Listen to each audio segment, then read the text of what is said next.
ஜோதிட தகவலில் பொதுவாக பல்வேறு விதமான தகவல்களை பற்றி உங்களிடம் தெளிவாக கூறி வரக்கூடிய நான் இன்று உங்களிடம் ஜென்ம லக்னத்திற்கு 9ஆம் பாவத்தின் சிறப்பு அம்சங்களை பற்றியும் 9ஆம் பாவத்தின் சிறப்பு அம்சங்களை பற்றி நேற்று சில வார்த்தைகள் கூறினேன். அந்த 9ஆம் வீட்டிலிருந்து ஒரு மிக முக்கியமான விஷயமான தந்தையை பற்றி, ஒரு குழந்தையின் ஜாதக ரீதியாக தந்தைக்கு எப்படி இருக்கும், தந்தைக்கு நீண்ட ஆயுள் ஏற்படுமா, நல்ல ஆரோக்கியங்கள் ஏற்படுமா, தந்தை மூலமாக வசதி வாய்ப்புகள் சிறப்பாக இருக்குமா, அது மட்டும் இல்லாமல் இந்த குழந்தையால் தந்தைக்கு யோகமா அவயோகமா என்பதனை பற்றி ஒரு சில வார்த்தைகள் உங்களிடம் கூற உள்ளேன். குறிப்பாக பார்க்கின்ற பொழுது ஜென்ம லக்னத்திற்கு 9ஆம் இடம் என்பது பிதுர் ஸ்தானம், தந்தை ஸ்தானம் என்று கூறினார்கள். அந்த தந்தை ஸ்தானமான 9ஆம் பாவமானது ஒருவர் ஜாதகத்தில் சிறப்பாக அமைவது மிக மிக முக்கியம். சிறப்பாக அமைவது மிக மிக முக்கியம் என்பது என்னவென்றால் 9ஆம் வீட்டதிபதி ஆட்சி உச்சம் பெற்று சிறப்புடன் இருப்பது மிக மிக நல்லது. 9ஆம் வீட்டதிபதி ஆட்சியோ உச்சமோ பெற்று சாதகமாக அமையப்பெற்றால் அந்த ஜாதகரின் ஜாதக அமைப்பு ரீதியாக தந்தைக்கு நீண்ட ஆயுள், நல்ல ஆரோக்கியங்கள், நல்ல ஏற்றங்கள், உயர்வுகள், அனுகூலங்கள் உண்டாகும். அதிலும் குறிப்பாக 9ஆம் அதிபதியானவர் கேந்திராதிபதியான கேந்திரஸ்தானம் சொல்லக்கூடிய 4, 7, 10 அதிபதியுடன் சேர்க்கப்பட்டிருந்தால் அந்த ஜாதகரின் தந்தைக்கு வசதி வாய்ப்புகள் மேம்படுவது மட்டுமில்லாமல் அந்த ஜாதகரின் தந்தை மூலமாக ஜாதகரே ஒரு பல வகையில் அனுகூலங்களை அடையக்கூடிய அமைப்பு, வசதி வாய்ப்புகளை அடையக்கூடிய ஒரு உன்னதமான சூழ்நிலை உண்டாகும். குறிப்பாக ஒருவரின் ஜாதகத்தில் 9ஆம் அதிபதி ஆட்சி உச்சம் பெற்றிருந்து உடன் 4ஆம் அதிபதி, 5ஆம் அதிபதி போன்ற கிரகங்கள் இருந்தால் அந்த ஜாதகருக்கு தந்தையால் செல்வம், செல்வாக்கு, பெயர் புகழ், சந்தை மூலமாக அனுகூலங்கள் அதிகரிக்கும்.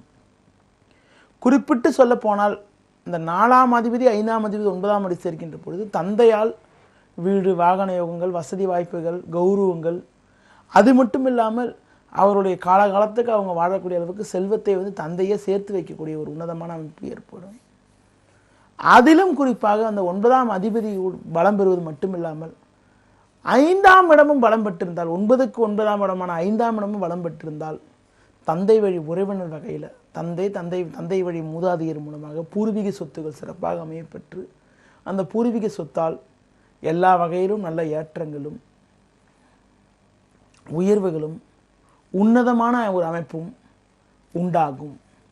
அடுத்து பார்த்தா அது இன்னொரு முக்கியமான விஷயம் என்ன சொல்லணும்னா, பொதுவாக பார்த்தீங்கன்னா அந்த 9ஆம் இடம் தந்தை ஸ்தானம் என்பதனால் அந்த 9ஆம் வீட்டில் சுப கிரகங்கள் அமைவதும் சுப கிரகங்கள் பலம் பெறுவதும் மிக சிறப்பு. சுப கிரகங்கள் பலம் பெறுவதுனா குரு, சுக்கிரன், புதன் போன்ற கிரகங்கள் பலம் பெறலாம். அதுபோல தந்தை காரகன் சூரியனானவர் தந்தை ஸ்தானமான 9ஆம் வீட்டில் இருப்பது தோஷம் என்றாலும் அந்த 9ஆம் வீட்டை சூரியன் பார்த்தாலோ 9ஆம் அதிபதியுடன் சூரியன் சேர்க்கை பெற்று சாதகமாக நல்ல பலமாக அமையப்பட்டிருந்தாலும் சிறப்பு தான். அதுபோல இந்த சூரியனுக்கு நட்பு கிரகன் சொல்லக்கூடிய செவ்வாய், குரு, சந்திரன் போன்ற கிரகங்கள் 9இல் அமைவதும் 9ஆம் அதிபதி சேர்க்கை பெறுவதும் மிக மிக சிறப்பான அமைப்பாகும். குறிப்பிட்டு சொல்ல போனால் 9ஆம் இடம் பாதிக்கப்படுறது என்ன கிரகத்தால்னு பார்த்தீங்கன்னா சனி, ராகு போன்ற இரு கிரகம் 9இல் இருக்கக்கூடாதுன்றான். ஒருவரின் ஜாதகத்தில் சனி, ராகு போன்ற கிரகங்கள் 9இல் அமைவதும் 9ஆம் அதிபதி சேர்க்கை பெறுவதும் தந்தைக்கும் தந்தை வழி உறவினர்களுக்கும் தோஷத்தை கொடுக்கக்கூடிய அமைப்பாகும்.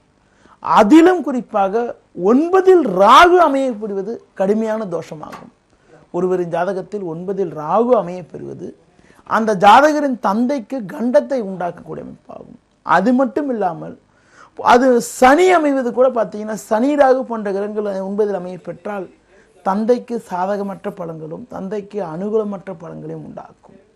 சரி, 9ஆம் இடம் என்பது தந்தை ஸ்தானம் என்று கூறினேன். தந்தை காரகனாக விளங்கக்கூடிய கிரகம் சூரியன் ஆவார். தந்தை காரகனாக விளங்கக்கூடிய கிரகம் சூரியன் ஆவார். ஒருவரின் ஜாதகத்தில் 9ஆம் பாவமும் பலகீனமாக இருந்து தந்தை ஸ்தானம் தந்தை காரகன் சொல்லக்கூடிய சூரியனும் பலகீனமாக இருந்தால் அவர்களுக்கு தந்தை வழி உறவினர் வகையில் சாதகமற்ற பலன்கள் உண்டாகும். குறிப்பிட்டு சொல்ல போனால் உங்களுக்கு 9ஆம் அதிபதி நீச்சம் பெற்றோ, பகை பெற்றோ, பாவகிரக சேர்க்கை பெற்றோ, 9ஆம் அதிபதி சனி, ராகு போன்ற பாவகிரக சேர்க்கை பெற்றிருந்தாலோ 9இல் சனி, ராகு போன்ற கிரகங்கள் அமையப்பட்டிருப்பதும் தந்தைக்கு தோஷமாகும். தந்தை மூலமாக சின்ன சின்ன தடங்கல்கள், சின்ன சின்ன பிரச்சனைகள் ஏற்படக்கூடிய ஒரு அனுகூலமற்ற அமைப்பு உண்டாகும். அடுத்து பார்த்தீங்கன்னா, இந்த சூரியனானவர் ஒருவரின் ஜாதகத்தில் சாதகமாக அமைவது மிக மிக முக்கியமான விஷயமாகும். ஒருவரின் ஜாதகத்தில் சூரியனானவர் கேந்திர திரிகோண ஸ்தானங்களில் நல்ல பலமாக அமைவதும், சுபகிரகன் சொல்லக்கூடிய குரு போன்ற கிரக சேர்க்கை பெற்றிருப்பதும், குரு போன்ற கிரக பார்வை பெற்றிருப்பதும் மிக மிக சிறப்பு. அதுபோல இந்த சூரியனானவர் தனக்கு நட்பு கிரகன் சொல்லக்கூடிய சந்திரன், செவ்வாய், குரு போன்ற கிரக சேர்க்கை பெற்றிருப்பதும், சுபகிரகமான சுக்கிரன், புதன் சேர்க்கப்பட்டிருப்பதும் கெடுதி இல்லை. நல்ல தந்தைக்கு நல்ல நீண்ட ஆயுள், நல்ல ஆரோக்கியங்கள், நல்ல அனுகூலங்கள்லாம் உண்டாகும்.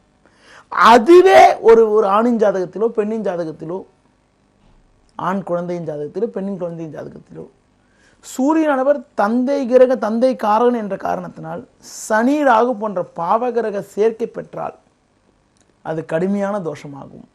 சனி ராகு போன்ற பாவகிரக சேர்க்கை பெற்றால் கடுமையான தோஷமாகும். அதுபோல சனி ராகு நட்சத்திரத்தில் சூரியன் அமைப்பட்டிருப்பதும் சாதகமற்ற அமைப்பாகும். அப்படி சனி ராகு நட்சத்திரத்தில் சூரியன் அமைப்பெறுவது என்ன பண்ணுன்னு பார்த்தீங்கன்னா, உங்களுக்கு பார்த்தீங்கன்றால் உங்களுக்கு கடுமையான தோஷத்தை கொடுக்கும், நிம்மதி குறைவை கொடுக்கும், தந்தைக்கு தோஷத்தை கொடுக்கும், தந்தைக்கு சின்ன சின்ன ஆரோக்கிய பாதிப்புகள், சோதனை கொடுக்கும். அப்பா கிட்ட கருத்து வேறுபாடுகள், அப்பா வழி உறவினர்கிட்ட கருத்து வேறுபாடுகள் யாருக்கு ஏற்படுதுன்னு பார்த்தீங்கன்னா, அவங்க வேணுன்ட்டு ஏற்படணும்னு அப்பா கிட்ட சண்டை போகணுன்ற எண்ணம்லாம் அவங்களுக்கு கிடையாது. கிரகங்கள் நம்மை ஆட்டி படைக்குன்னு தான் சொல்லணும். பொதுவாக ஒருவரின் ஜாதகத்தில் தந்தை ஸ்தானம் சொல்லக்கூடிய 9ஆம் வீட்டில் சனி ராகு போன்ற கிரகங்கள் அமையப்பெற்றால் அந்த ஜாதகருக்கும் தந்தைக்கும் கருத்து வேறுபாடுகள் ஏற்பட்டு கொண்டே இருக்கும். ஒற்றுமை குறைவு இருக்கும். கருத்து வேறுபாடுகள், ஒற்றுமை குறைவு, தேவையில்லாத வாக்குவாதங்கள், தேவையற்ற பிரச்சனைகள் மேலோங்கும். அதே போல தந்தைக்காரகன் சூரியனானவர் சனி ராகு போன்ற பாவகிரக சேர்க்கப்பட்டிருந்தாலும் தந்தையிடம் கருத்து வேறுபாடுகள், ஒற்றுமை குறைவு உண்டாகும். அடுத்து இன்னொரு விஷயத்தை மிக மிக முக்கியமாக பார்க்கணும். ஒரு ஜாதகத்தில் தந்தை ஸ்தானம் சொல்லக்கூடிய 9ல் சனி ராகு இருக்குது, தோஷம் சொன்னேன். தந்தைக்காரகன் சூரியனானவர் சனி ராகு போன்ற பாவகிரக சேர்க்கை பெறுவது தோஷம் சொன்னேன்.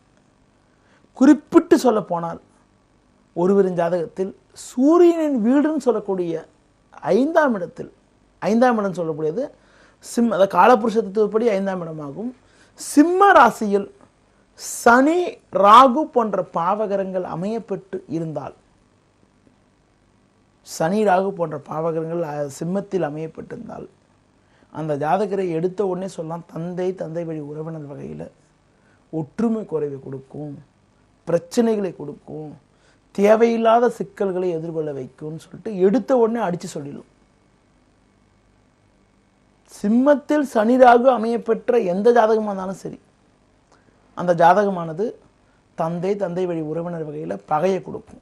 அதுவும் குறிப்பாக அந்த சிம்மத்தில் அமையப்பட்ட கிரகத்துடைய தசாபுத்தி வந்துச்சுன்னா கண்டிப்பாக பிரச்சனைகளை மேலோக்கும், சரி பிரச்சனைகளை குறைக்காது. நேர்களே, தந்தை பற்றியும் தந்தை வழி உறவினர் வகையிலும் ஏற்படக்கூடிய ஒற்றுமை, தந்தைக்கு நீண்ட ஆயுள் ஏற்படுமா என்பதனை பற்றியெல்லாம் பேசுவதற்கான அமைப்புகளை பற்றி சில முக்கிய விஷயங்களை பற்றி உங்களிடம் தெளிவாக கூறுகிறேன். மீண்டும் நாட்களை சந்திக்கிறேன். நன்றி, வணக்கம்.